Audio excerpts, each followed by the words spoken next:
Happy Black History Month.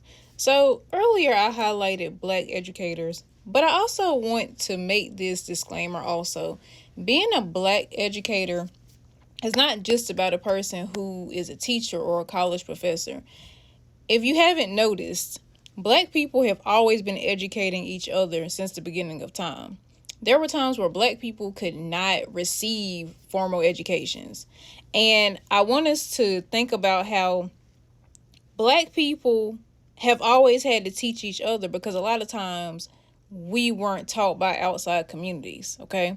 And so I want you to think about those who taught you things along the way, whether that was the neighborhood mechanic, the neighborhood candy lady, the neighborhood auntie, the neighborhood mother, the neighborhood grandmother, the neighborhood father.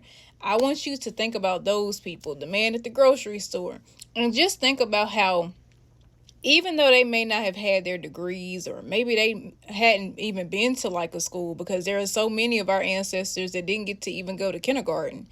And so I want you to think about how they impacted your lives as well, because without them, you wouldn't be where you are.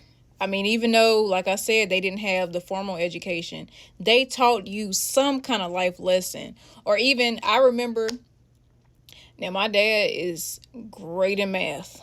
Okay. Honestly, had he been able to go to a university, he probably would have been a mathematician. And when I tell you, he used to teach me stuff that the teachers could not teach me.